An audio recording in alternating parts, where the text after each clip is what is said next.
The town was buzzing with the news of the first house. It was rising at an incredible speed on the beautiful, flat sands of the bay. The builder was a man of action, a man who understood momentum. Within weeks, the walls were up, the roof was shingled, and the windows were polished to a shine. People gathered to marvel at the efficiency. "This is how it's done," they whispered. The builder held parties on his deck, watching the sunset, his life perfectly integrated with the view. He was the hero of the season, a man who didn't waste a second. Meanwhile, a few miles away on a jagged ridge of grey stone, another man was barely visible.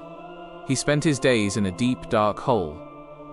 He wasn't laying bricks, he was swinging a heavy iron bar against solid rock.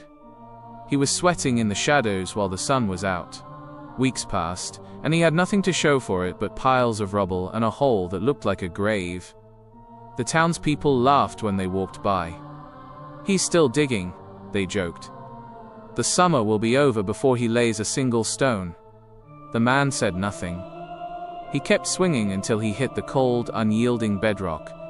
Only then did he begin to pour his cement. His house was small, squat, and took months to complete. It was grey and lacked the flash of the seaside villa. One night, the air turned heavy and the birds went silent. A hurricane, unpredicted and massive, slammed into the coast.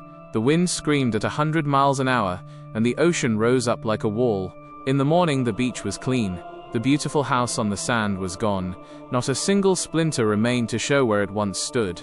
The sand had simply shifted, and the structure had folded into the surf. But up on the ridge, the grey house was still there.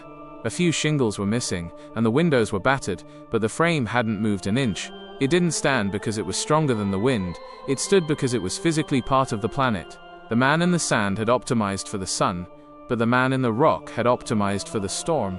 He understood that in a world of variables, depth is the only constant that survives.